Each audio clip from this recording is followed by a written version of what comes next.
On today's episode, we talk about how to get started in real estate sales. Then we speak about the importance of navigating your client's emotions during a multiple offer situation. And who's better, Biggie or Pac? Enjoy today's episode. First question is from Vama. She's asking, what are the steps to starting a business in real estate?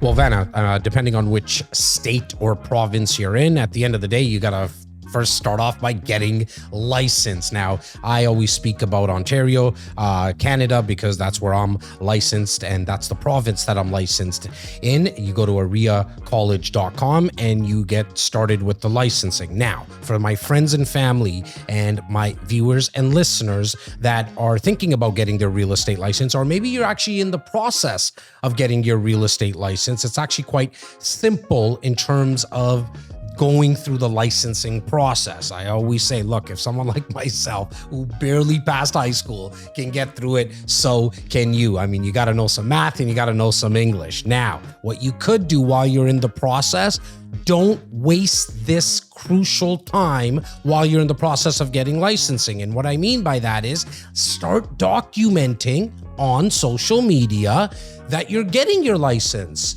Why? Because the day that you get licensed, you might have a couple of clients, a couple of friends, a couple of people in your network that are ready to start looking for properties. That happens all the time. Now, how would you document it? Simple ways. Look, you can shoot a quick little selfie video and say, I'm in the process of getting my real estate license. I might not be licensed for XYZ time. I'm curious what you look for in a real estate professional. Let people answer. You can take images of the textbook or online. Take a screenshot of the online education that you're using to get your license. It starts to drop the seeds of when you get licensed. So when you do call people the day you get licensed, and let them know and use the scripts that I've used, which is a very casual, very, very casual way to introduce yourself to your community in terms of the fact that you got licensed. It won't just come as a surprise. Put the work in while you're in the process. Now, the other thing that you can also do, because I want to bring you as much value as possible, Vanna, in terms of your question, is go work at a real estate office. For a real estate agent, that's very busy, and you might need to reach out to 42 of them before one says yes, but get used to the rejection, get used to the fact that sales is a numbers game and it's about the law of averages. Some will, some won't. So what? Someone is waiting. But what you can do is while you're getting licensed, you're also learning from somebody who's the top in your market. Now, you might need to do that for free. And I know that might piss some people off online and be like, well, why are you going to work for free? Well, before you can have your own table that you invite people to, you might need to help building other people's tables and or bringing coffees to the tables of busy people. And you can actually cut down your learning curve for when you get licensed by like half. Don't forget this. In business, in life, in anything that you want to create for your life, success leaves clues. Someone else has done what you're trying to do. You don't need to always reinvent the wheel right away. Imitate first, then innovate. You imitate, find out what the top people are doing, learn from them. Ask a lot of questions. Bring them value by bringing coffees, doing the work that they don't want to do. Maybe they don't want to drop off lock boxes and install for sale signs or set up for a meeting that they're about to have. Maybe you can do some of that stuff for them. That's bringing them value. You're saving them time, saving a top 1%er some bandwidth, and then they can think about closing. You're bringing value. But at the same time, you're learning from someone that's doing it at a very, very high level. So don't forget, success leaves clues. Success leaves clues. It's your job to pick them up along the way. Bo? Okay, I got a question from Mihal. What's the best CRM you recommend? I get this question all the time. For a real estate professional, I would say go with Follow Up Boss. Why? Because it's very, very cost effective. It's about $40 to $50 USD a month. And it gives you more than you're going to end up using, in all honesty. However, it gives you the most important stuff, allows you to put in people's names, emails, addresses. And then as you start to build out a team, it has a rotation in terms of a queue that you can give out your leads to. So if you have a team of 5, 42, whatever it may be, you can set up a rotation that each agent gets a lead. If he or she doesn't say yes to the lead, it goes to the next person. So it's built really for teams. However, very, very effective and efficient for solo agents as well. Again, 40, 50 bucks USD a month. We're talking about $600 a month, and you're trying to do, a deal a week. That should be everyone's goal here. You want to do a deal a week. It's 52 deals. You do the math on average GCI gross commission in the GTA, 20 grand. It's $1 million business. Please spend the time and the money and the learning that you need to do with the CRM, because at the end of the day, truly, I gave you Follow Up Boss, but the best one, because they're all the same to me. They all pretty much offer the same stuff, but the best CRM is the one that you actually use. Now, I'm not going to tell you some numbers from a bragging perspective, okay? I'm telling you this because how important it is. I spend, for my real estate organization, REC Canada, I spend $20,000 a year, USD, 20,000 USD a year on my CRM, because I need a lot more in terms of being able to design, to build the queues for my team in terms of follow-up, but I need to make sure that there's landing pages. So I have a lot of stuff happening within my CRMs. And so I spent $20,000 a year for the last 10 years. Easy math, 200 grand. Okay, now some of you might be like, what the fuck? 200 grand on a CRM for 10 years? Yeah, but if I look at 10 years in terms of my revenues in that same period, I'm looking at over 18 to $20 million in revenues and commissions that I've done in 10 years. So again, I didn't want to say, sometimes I'm a little cautious in saying numbers because it might sound like I'm coming off as bragging. Zero of it, guys. And for the guys and girls that have been with me in my journey of content creation, I'm not that guy. But for the new ones, stay with me. I don't want to lose you yet. Give me a little bit more time. Give me a couple of more episodes of this podcast and maybe some clips on social media for you to make that call on me. But I tell you it because I want you to understand how important it is. The CRM is the most fundamental resource that you need in your business, because it's impossible. I don't care how good your memory is. And as you get older, it gets a little worse. You're not going to remember when Bo the prospect said to you 6 months ago, hey, make sure to call me in 3 months. Now, if Bo's your only prospect, well, we have a bigger problem than that. I understand you can remember the fact that it was one person. But when you have 77 people that said that to you in 6 months, how the hell are you going to remember all that? Right? And you can't automate anything. Why wouldn't you use technology to help you in terms of automation so you can get a lot more done? And you focus on the high revenue activities as a real estate professional, which is meeting people and helping them buy, sell, invest, and or refinance as a mortgage broker. The emails being sent, the follow-up tasks that need to be done, the reminders can all be automated for $50 a month. Don't overthink this. I've had tons of people come back to me 3 months later and they're still figuring out which CRM to use. Pick one and start implementing the automation. I'm having one of those mornings today. Automation. Okay. And then make sure you make the follow-up calls. Okay, this next question is from Judy. And she's asking, what do you say when your clients What do you say to your clients when they lose out in a multiple offer situation to keep them motivated? Great question.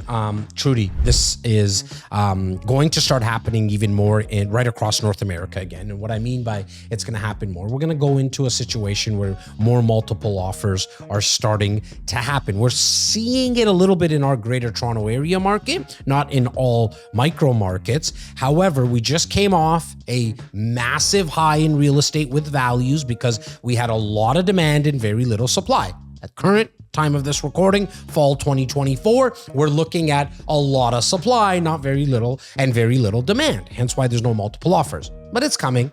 Rates go down, people start jumping back into the market, and then there's competition. Now, what I always do is during my consultation with my client, and I slowed that word down for everybody on purpose. Please don't just start showing and or listing and or speaking with an investor in terms of taking them out more than once without having a sit down, a consultation. We're not selling phones. We're not selling cameras here. We're not selling tables. Okay. It's a massive purchase that someone is making. You need to find out what they're truly looking for to see if you can even help.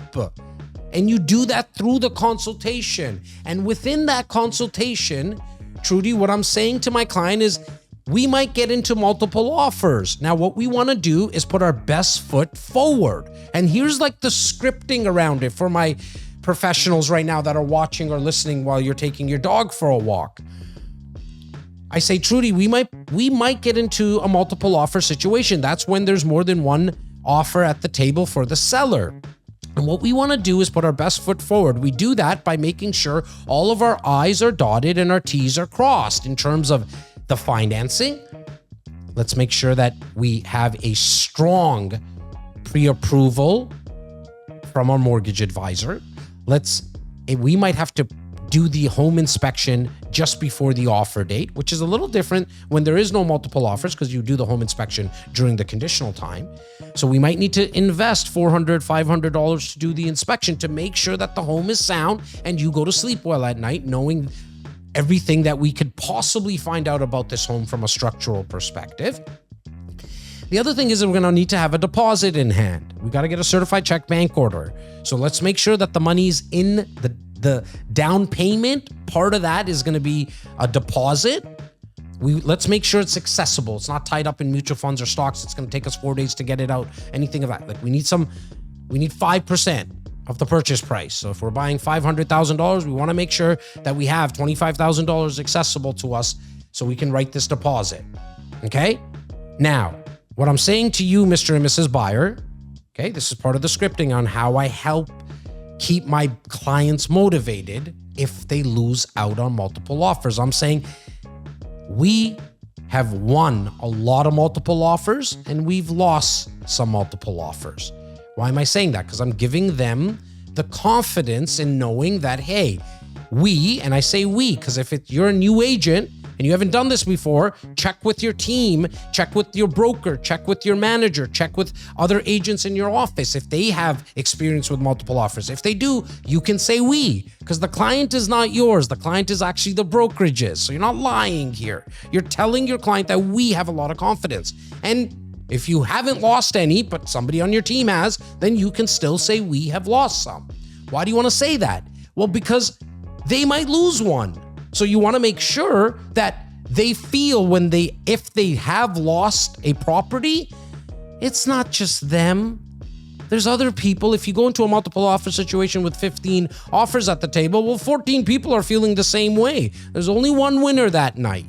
And so what I say to my clients is, if we lose it, I want you to know that in all my years, 20 years for me specifically, when we lost that property at 123 Main Street in multiple offers, the property that we ended up finding was better.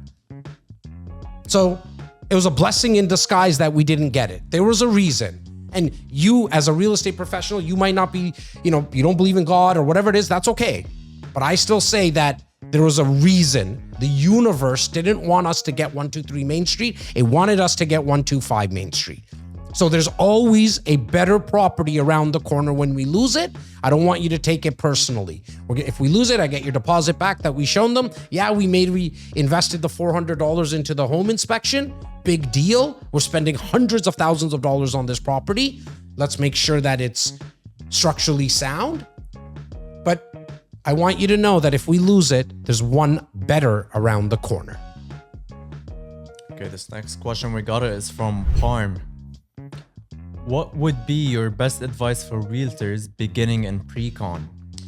Farm, number one is, and a lot of my pre-con friends will understand this, don't just do pre-con. Make sure as a real estate professional that you have an understanding of all ways that someone can invest or purchase a property. Commercial, industrial, homes, townhomes, semi-detached, pre-con, resale condos, land development. You don't need to be a master at any of them, but I need you to know that they're available. And then you need to partner up with people, not like a full-blown out business partnership, but you need to be able to introduce your prospects to real estate agents that specialize in that. So for example, if you ask me for an industrial property right now, I don't know what the hell I'm doing. However, I know the top agents pretty much across Canada, and I probably know somebody that knows somebody right across North America that specializes in that. It's important because if your client mentions it, they're saying something that is real estate related. It's your job to say to them, I have you covered. That doesn't mean you specifically are going to do it. You're not lying. You're saying, I have you covered. Let me introduce you to someone so I make sure that you're being taken care of with white gloves on. The reason you don't want to just do pre-con, and I'm going to make sure I give you the answer in terms of how to be better at pre-con, but is because when the market turns like we're in right now, pre-con only agents, even though that they did very well, and some of them are taking, have their feet up right now and taking vacation and relaxing, like that's awesome. That's important. But some are just feeling the pinch in terms of, because if that's all they were selling, there's not very many builders right now and developers that are coming out with projects. And nor is the word pre-con really that sexy right now. That's going to change. In most markets, I can really specifically speak about the Greater Toronto market, that will change. But if you are only selling that, then you have nothing else to sell in your store being your business. And so as someone who's starting out, what I would do is get on a team that does that at a very high level, period. Because you're going to be able to learn really quickly the buzzwords that are important and the incentives that are beneficial to clients. And you're going to know how to speak about it. I get it. You understand that having the right to assign and the right to lease is important, but how do you actually say it? And this is for all salespeople. 90% is how you say things, not what you say. That's why we as humans are going to be okay in the sales industry for a very long time. I'm not saying forever, but for a very long time, because AI hasn't figured out the emotional part of a transaction, specifically when it comes to major transactions. There's too much emotion involved, and AI just hasn't figured it out. It will help. So going to a team, Parm, that is doing it, because you're starting out, going to a team that's doing it at a high level is very important. And don't get all tied up into how much their fees are as a team. Like, you're new. You don't know your head from your ass yet. But I want you to cut the learning curve in half. And that's always done by surrounding yourself around people that are doing it at a high level. Okay. This next question is from Guri. I apologize if I'm butchering the name.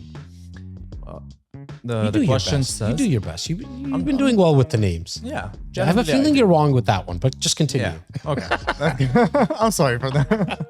Okay. The question says, how did you get people like Grant Cardone or Robert K on your podcast? Well, I might as well just have a shameless plug right now because somebody gave me a nice little layup for it. go back to some of my older episodes. Grant Cardone, Robert Kiyosaki was the person that they were mentioning, Patrick Bet-David, Gary Vee, Ryan Serhant, and tons of others. And I apologize if I forgot your name to mention it right now. But to answer your question, how I got it, it's exactly how I've been teaching you guys the process of sales, which is don't be a creep, make sure to bring value, and then ask at some point. And when they say no, don't take it personally. So every single person that we just mentioned said no to me at one point. In fact, Grant Cardone specifically, because he's busy, he has a lot of shit happening, took a year. Gary Vee took probably about a year and a half. Patrick Bet-David at that time, I can tell you right now, he'd probably take 5 years. That guy's just blown up. Massive kudos to him and the whole Valuetainment team for what they've built over there. But Patrick Bet-David at that time probably took about 6-7 months of no's. No, we're not ready. No, we don't want to do it. I think I probably have a text message from Grant saying, no, I'm not interested. All I did was whoever I was speaking with, and it wasn't them saying no directly to me, by the way, it was like someone on their team. And I said, no problem. Do you mind if I just check in a few months? And some of them said, sure. Some of them said, no, I would probably do like 10 months. I was like, okay, no problem. I made a note of it. Where? In my CRM, because I can't remember all those things, all these tasks. And then boop, 10 months later, something popped up as a task. Hey, follow up with Grant Cardone. And I did. And every single one of them, as I mentioned, I didn't pay for any of them. Not a dollar was exchanged to have them on the podcast. It was all sheer follow-up. That's it. Everything is in the follow-up in sales. All the money you want to make, all the content you want to put out, everything is in the follow-up. And some of you might say, well, I only get like on my social media one comment. Well, follow up on that comment. That's going to be your ride or die. Meaning that if you don't follow up with them with a comment, you're not following up for a sale, by the way. If somebody leaves a comment and you're too cool now all of a sudden, and I try to get back to every single one of them, if you can't get back to somebody that left you a comment, then what are you doing all this for? It should be about building community. The community you build will serve you for the rest of your life. Guys, you're listening to a guy, again, not coming from a bragging perspective, but I've sold a lot of different products and services. And majority of the time I shifted from banking to car sales to real estate to coaching. I've brought people along with me. In fact, I sold shoes at the age of 16. And I know there's people listening right now that I sold shoes with that currently buy real estate with me. I'm 42 years old. I sold shoes at 16. I stayed in touch with people. I didn't have a CRM back then when I was 16, 17 years old, but I just stayed in touch. The CRM helps me automate things, but I want you to understand that when you build community and you treat people well, sales will serve you. The sales industry will serve you for the rest of your life. I have a funny feeling if I decided now not to sell real estate, not to be in the coaching industry, and started selling cell phones, some of you would be completely okay buying cell phones from me and telling your friends and family. That's how this works. So make sure that at all times, you're following up with people, not always asking them for do business with me. There's a place and time for that. Just touch base. It's why I've been harping on you guys for so long about sending out emails and making phone calls and also putting on events and being on social, because those are very passive ways of staying in touch and following up with people without selling them something. Because if I invite you to one of my, I do probably about 15 to 18 educational events for my real estate clients a year, in person or webinars, I'm not calling you to buy anything. I'm inviting you to an educational event. If you're in the market, great. If you're not and you want to pick up on some education, fantastic. They're free. But if they come to the event, well, we got belly to belly if we were in person. on webinar, they learned something. Maybe then a week later when they're at the water cooler at the office and someone says something about real estate, they're like, oh my God, I just came to an event. So there's other strategic ways to follow up. Now, if you want to put your feet up and be reactive and wait for business to come to you, good fucking luck. That's just not who I am. I'm just not that guy. I'm going to be proactive. I'm going to create deals. I am not going to wait for that to happen. It's just not who I am. I'm not built like that. And so I highly recommend, if you want to be in this business, you want to be in the sales industry, get the habit of being resourceful. You don't know how to use social media, figure it the fuck out. Get YouTube.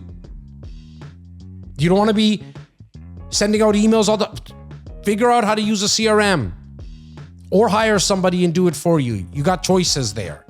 But being reactive in sales will never serve you. And if you don't follow up, you will fall out of this business. Okay, this next question we got from Akash. If you were a new mortgage loan officer, how would you target agents for referrals? Yeah, I love this question because we don't get sometimes a lot of questions from our cousins in the industry, the mortgage professionals. So I think a couple of ways. Number one is serve the agent. And what I mean by serving the agent is bringing them value. How do you bring them value? A couple of ways. Number one is put on these educational events and help the agent put these events on. Because most agents know the strategy of putting on educational events. They understand the importance of putting on educational events, but they're just not willing to put in the work. You put in the work for them. You don't have to spend a lot of money, by the way. Get a place like in a library, maybe your office, maybe their office. And what you do is you invite as many people as you possibly can as the mortgage broker. You put bums in the seats for the agents. You serve the agent that much, you bring them value, I guarantee you they will not forget you. Number one. Number two, start doing content with real estate agents. You should start a podcast right now and have real estate agents on talking about their business and their specialty. So if you find an agent who does pre-construction / off-plan properties, you can find an agent who does industrial. You can find an agent who does commercial. Find an agent who does a lot of listings with townhomes. The list goes on and on. Have them on. So because then they can talk about their specialty, you can educate the public, okay? Other agents are gonna see this, by the way, and wanna get on your podcast. And now what you're doing while you're doing this podcast, you're teaching people stuff, you're educating, you're probably learning in the same breath as well. And if you're newer or older, it doesn't matter. This strategy will kick ass, okay? And what you're going to be doing is making connections and building relationships. And then at the end of the podcast, especially if it went well, you can say to the real estate agent, Jane, like, I hope we can stay in touch. Look, I mean, I just want you to know, I mean, what I do full time is I'm a loan officer. I'm a mortgage broker. If there's anybody that you ever think that I might jive with, you like how I said that, by the way? Not if there's anything that you think that I might want to buy or sell or invest or finance. If there's anybody you think I might jive with, I'm more than happy to help them out. And I'll always keep you updated and all that. Way better than the shit that the mortgage brokers are generally doing. You know what I'm talking about.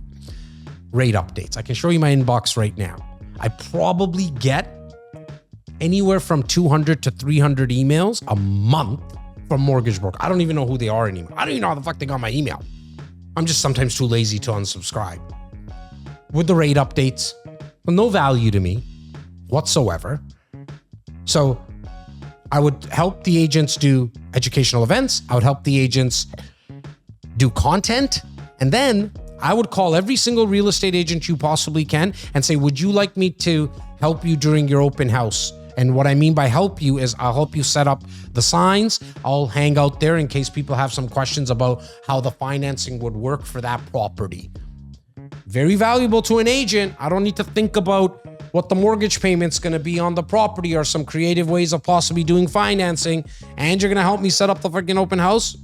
Let's go. So there's 3 ways that a mortgage broker can start to build a business around real estate agent referrals. Okay, we got a question from George. How do I start with social media content? I think you should understand that with social media content, it is the long game. Okay, you're building brand, you're marketing here, different than sales. Sales is cold calling, door knocking, calling your warm market. It's very transactional, very important, very, very important. Okay, I love sales, obviously, but you have to build out a component of branding, which is done through social media. It just takes a little bit more time than what a direct sale can happen a lot quicker. However, if you do this effectively and consistently, you'll have a lot more business coming in through branding than you do in sales. Like, think about the big boys, right? Nike, Coca-Cola, Apple. They don't door knock us. They don't even try to cookie us on the internet, right? Like, they just built brand. Like, when I'm going to go buy a pair of shoes, these guys here, these guys right here, like the Jordans, these guys, they didn't cookie me. You know what I mean? I just know that they're the best shoes. They're the most comfortable. So with social media, what you want to do is you want to do all types of content at the start. You want to do video, you want to do audio, you want to do images, as well as the written word. Video, audio, the written word, and images. Why? Because you want to start to figure out what you like doing. Look, video is king when it comes to content, hands down. Why? Because humans just connect with humans when they see them and hear them. Scientific fact. However, you might not be good. You just might not be talented at it. Fuck, I suck at 97% of things. I can't write all these things I'm talking to you about. So if you tell me to do long form content in writing, I'm screwed. I write my emails all in the subject line. If I could get everyone to do that for me, it would be great. So you want to do all four: video, audio, the written word, and images, pictures. Take pictures, draw pictures, stickmen, whatever you want to do. And then figure out, after like a 90-day period of doing it every single day consistently, what did you like most and where did you get the feedback that was the greatest? In terms of, did people say, my God, like that audio podcast you do is pretty cool. You got a voice for radio. They're giving you an underhanded compliment there. When they say, sorry, you have a face for radio. Maybe I do. But with video, what you can do is take out the content. You can take out the audio. You can then transcribe the audio to a long form blog. That's what I do. So it's all my words. It's things I said, but there's a lot of AI software and just general transcriptions that you can get online. It does all the heavy lifting for you, takes out the ums and the ahs, and then I have a long form written blog, right? And so you got to do that for 90 days. This is where you want to start. 90 days. Start feeling what you like most, and then go every single day consistently for 2 years. I know that sounds like, what the fuck? Yes, 2 years. If you're trying to build something of true value, it always takes time. Think about any relationship you have. Your deepest relationships with your friends, your partners, your family, is because there's a lot of time that was put in, a lot of deposits at the bank, the emotional bank. And that's why it's so worthwhile for you. Businesses take time, especially the ones that generate a lot of revenues and have team members that are happy. All that takes time. So I'm not going to lie to you and say you could do social media for 30 days and get a lot of business. You could get lucky, especially with the way that the algorithms work now, meaning that you could put out a video today, your first video ever, and get 100,000 views. That can easily happen. It's literally how the algorithms work. It doesn't matter how many followers you have. Doesn't matter anymore. Subscribers, followers, none of that stuff matters anymore. The algorithm is based on people's interests. So if they liked something in the past, i.e. something about the Dallas Cowboys, and you did a video about the Dallas Cowboys because that's your passion, you can get a lot of awareness. However, that doesn't consistently happen. And so what you have to do is figure out what you really enjoy doing when it comes to one of those 4 ways that humans consume content, and then do more of that. And because you're going to enjoy it, you'll naturally do more of it. I mean, this is episode 271. Is that right, Bo? 271. I enjoy this. I enjoy it. I wish I could do it more often and do it for longer. just time. I have other things, but I get to it every single week. It's because I enjoy it. So it doesn't feel like work, like, oh shit, I got to shoot an episode. No, it's like one of my favorite things to do. Now, you might find that video's not your favorite thing to do. Great, but we got to do some type of content. We got to get out there. We can't be secret real estate agents and mortgage brokers. This is not 007. No secret agents allowed here. You got to put out your business. One of the main reasons people are not doing a lot of deals right now, or any deals, is because they're not out there enough. You have to get out there. You got to let people know, not by pushing it down their throat, but you got to get people's awareness, and that's easily done through education and or entertainment, which are a couple of ways to bring value. Okay, we're at the last question now. It's always a sad time to ask the last question. Came from the belligerent brown boys. Okay, I know my boys. I know my boys there. They had I was a very actually, short question. I was actually on their podcast not too long ago. Oh yeah, I'll put the link in the description. 100%. Okay, their question is very short. It's Biggie or Pac. What does it say? Biggie. Oh, Biggie or Pac. Pac? Oh, sorry, I didn't get that question. Hands down, it's a very easy answer for me. It's always been Tupac, always since day one. Love Biggie, love his style. Amazing cadence, probably one of the best. Lyrically, I actually think lyrically he's better than Pac. But Pac overall, for me anyways, spoke to me more. I loved his ability to not only rap, but he could write. Obviously, he wrote all his music, but he would come out with a lot of poetry as well. And I'm not a big poem guy, but I kind of liked his stuff. He could act, and his emotion, I think, spoke to me more. I think it's safe to say, like, he had more raw emotion than Biggie did. Biggie was a much better storyteller, mind you. You could just tell by, if you listen to any of the songs, like, Biggie's taking you on this ride in terms of the story. Like, you know what I mean? He woke up at 5:46 and that's when the phone went off, and like, he's telling you a story and you're like, holy shit, what's gonna happen next? And people came knocking on the door and all this kind of stuff. But with Pac, wow, that guy would, like, till this day, I'm getting goosebumps thinking about it, because he would make me want to run through a wall. Like, there was nobody who brought that raw emotion into music, into rap, like Pac. And so sad to see them both obviously go at such a young age. Both of them are ironically, or I think that's the word, at the age of 25. You can imagine like how young that is and how much more they had to grow. They were actually very, very good friends, had a little bit of a falling out, but things were gonna get back.